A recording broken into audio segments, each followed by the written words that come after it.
అల్లుడితో సహా కాంగ్రెస్లోకి మల్లారెడ్డి గారు కాంగ్రెస్లోకి వెళ్తారా? నిన్నటి వరకు భారతీయ జనతా పార్టీ మల్కాజ్గిరి లోక్సభ స్థానం ఇస్తే బీజేపీలోకి వెళ్తారనేటువంటి చర్చ జరిగింది. ఆ మేరకు బీజేపీ నాయకులకు ఒక మెసేజ్ ఇచ్చారు. వాళ్ళ కొడుకు భద్రారెడ్డి ఇంకెవరో మల్లారెడ్డికి సంబంధించినటువంటి కుటుంబంలో వాళ్ళ కొడుకుకు మల్కాజ్గిరి ఎంపీ స్థానం ఇస్తే మొత్తం బీజేపీలో చేరడానికి సిద్ధంగా ఉన్నామనేటువంటిది ఒక చర్చ జరిగింది. అయితే ఇప్పుడు తన ఆస్తులకు సంబంధించినటువంటి అంశంలో కాపాడుకోవడం కోసం అల్లుడితో సహా వెళ్ళేటువంటి అవకాశం కోసం మల్లారెడ్డి 1,00,000 మందితో కాంగ్రెస్లో చేరతారనే ఆఫరు, కూల్చివేతలు ఆపించాలని వేడుకలు తాను తలదూర్చలేదని వేం నరేందర్ రెడ్డి చెప్పారు. ముఖ్యమంత్రి ప్రభుత్వ సలహాదారు వేం నరేందర్ రెడ్డి తన అల్లుడు చామకూర మల్లారెడ్డి, అల్లుడు మల్కాజ్గిరి ఎమ్మెల్యే మర్రి రాజశేఖర్తో సహా కాంగ్రెస్లో చేరేందుకు సిద్ధమయ్యారు.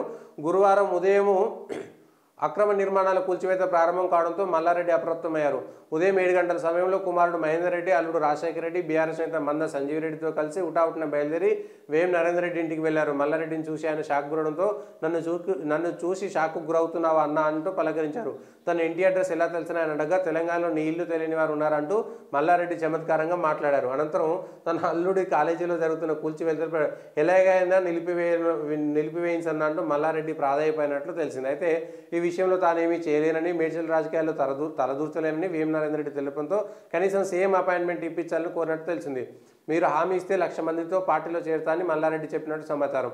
దాదాపు 3 గంటల పాటు సాగిన వారి భేటీలో పలు అంశాలు ప్రస్తావనకు వచ్చినట్టు తెలుస్తుంది. కాంగ్రెస్ పార్టీ తరఫున తమ కుమారుడికి మల్కాజ్గిరి ఎంపీ టికెట్ ఇప్పించేందుకు కూడా మల్లారెడ్డి ప్రయత్నిస్తున్నట్టు సమాచారం. అయితే మల్లారెడ్డి వర్గీయులు మాత్రమే కూల్చివేతలపై మాట్లాడారని, రాజకీయ అంశాలని ప్రస్తావనకు రాలేదని చెబుతున్నారు. ఇది విషయం. మల్లారెడ్డికి సంబంధించిన దాంట్లో దుండిగల్ ఏరోనాటికల్ కాలేజీలో అక్రమ నిర్మాణాలపై కొరడా. అయితే ఈ అక్రమ నిర్మాణాలకు అప్పుడున్నటువంటి అధికారులను ఎందుకు బాధ్యులు చేస్తలేరు? ఇక్కడ కూలగొడుతున్నారు. కూలగొట్టి కట్టి ఒక వ్యవస్థ అంతా వచ్చిన తర్వాత ఇప్పుడు మీరు కూలగొట్టడం బాగానే ఉంది. కానీ అప్పుడున్నటువంటిది ఏదో 50 గజాల ఇల్లు 60 గజాల ఇల్లు రూల్స్కి వ్యతిరేకంగా కట్టుకున్నాడంటే ఎంతో కొంత అర్థం చేసుకోవచ్చు.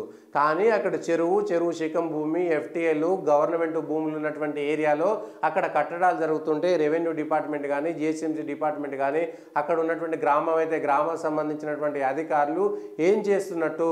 ఆ నిర్మాణం జరుగుతుంటే దానికి ఆ నిర్మాణానికి అనుమతి ఇచ్చింది ఎవరు? ఒకవేళ అనుమతి లేకపోతే కడుతున్నప్పుడే ఎందుకు ఫిర్యాదులు రాలేదా? ఫిర్యాదులు వస్తే అప్పుడు ఎందుకు చర్యలు తీసుకోలేదు? అప్పుడున్నటువంటి అధికారులు ఒకసారి బాధ్యుడు చేసి అప్పుడున్నటువంటి అధికారిని ఉద్యోగం తొలగిస్తే మిగిలినటువంటి అధికారులు కూడా నాకెందుకురా నాయన, నా జీతం నాకు వస్తే చాలు, నేను ఈ తప్పులు చేయనని అనుకుంటారు కదా. అధికారులను కూడా బాధ్యులు చేయాలి కదా అప్పుడున్నటువంటి అధికారులు. ఒకవేళ అధికారులు వచ్చిన తర్వాత మాకే ఉన్నా సార్, అప్పుడున్నటువంటి ఎమ్మెల్యేలు అప్పుడున్నటువంటి మంత్రులు మా మీద పెత్తనం చేసి ఒత్తిడి చేసి రాయించారు అనేటువంటిది ఉంటే అప్పుడున్నటువంటి అధికారులు కూడా దానికి సంబంధించిన ఫైల్ నోట్ రాయాలి. ఇప్పుడు ఇంత కట్టి దానికి సంబంధించి విద్యార్థులు ఉంటారు, వాళ్ళ చదువులు ఉంటాయి, అక్కడ ఏర్పాట్లు ఉంటాయి, హాస్టల్స్ ఉంటాయి, వాళ్ళందరి పరిస్థితి ఏమిటి? వాళ్ళు ఇక్కడ అన్ని అనుమతులు ఉన్నాయనేటువంటిది ఎంక్వైరీ చేసుకొని విద్యార్థులు చేరుతారు. కట్టడాలు ఉన్నాయి కదా, మంచి బిల్డింగ్లు ఉన్నాయి కదా అని చేరుతారు. చేరిన తర్వాత అప్పుడు ఉన్నటువంటి పరిస్థితి ఏమిటి? బఫర్ జోన్లో ఉన్నారట. ట్యాంక్ లెవెల్, ఫుల్ ట్యాంక్ లెవెల్కి సంబంధించినటువంటి బఫర్ జోన్లో ఆయనకు చెందిన ఏరోనాటికల్, ఎల్ఆర్ఐటీఎం కళాశాల 2 శాశ్వత భవనాలు, 6 షెడ్లను, ఎఫ్టీఎల్ బఫర్ జోన్లో నిర్మించిన ఈ భవనాలు, షెడ్లు, పార్కింగ్ స్థలాలను, రోడ్డును కొద్ది రోజుల క్రితం కలెక్టర్ స్వయంగా పరిశీలించి వాటిని తొలగించాలని ఆదేశాలు జారీ చేశారు.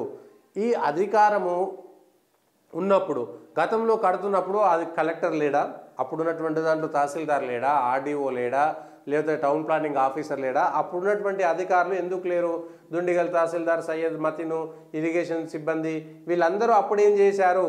26 సంవత్సరాల క్రితమే రైతుల వద్ద ఈ స్థలాన్ని కొనుగోలు చేశామని, తమ వద్ద అన్ని పత్రాలు ఉన్నాయని, ఎక్కడా చెరువును కబ్జా చేయలేదని మర్రి రాజశేఖర రెడ్డి పేర్కొన్నారు. తమను రాజకీయంగా ఎదుర్కొనలేక ఇలా కక్ష సాధింపు చర్యలకు పాల్పడుతున్నారని, ఇది మంచి పద్ధతి కాదని ఆందోళన వెలిబుచ్చారు. తాము కొనుగోలు చేసిన భూమికి దగ్గరగా ఎఫ్టీఎల్ బఫర్ జోన్ కొంత ఉండొచ్చని, దానిని క్రమబద్ధీకరించుకోవడానికి ఈ ప్రాంతం గ్రామ పంచాయతీ పరిధిలో ఉన్నప్పుడే ప్రభుత్వానికి దరఖాస్తు చేసుకున్నామని, ప్రస్తుతం అది సుప్రీంకోర్టులో పెండింగ్లో ఉందని వివరించారు.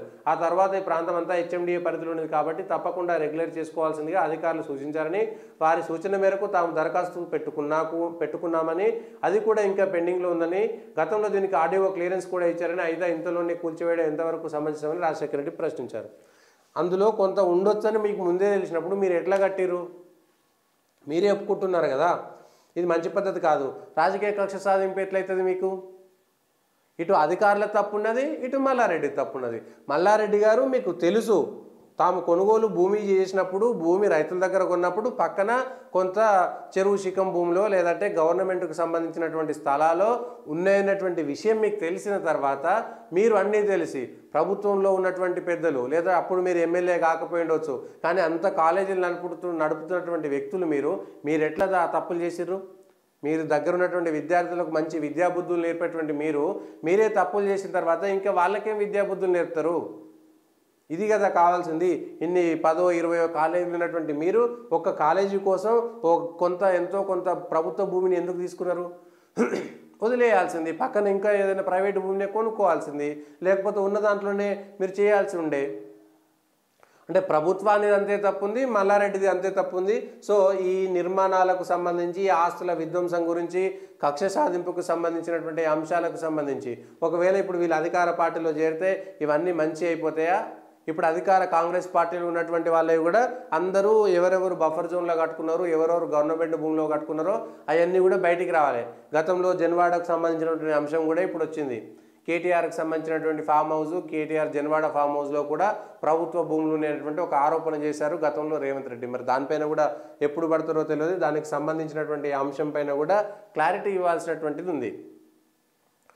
మరి రాజశేఖర రెడ్డి కానీ మల్లారెడ్డి కానీ కాంగ్రెస్లో చేరతారా, బీజేపీలో చేరతారా అనేటువంటిది ఇంకొక అంశము. కానీ తప్పులు చేశారా లేదా?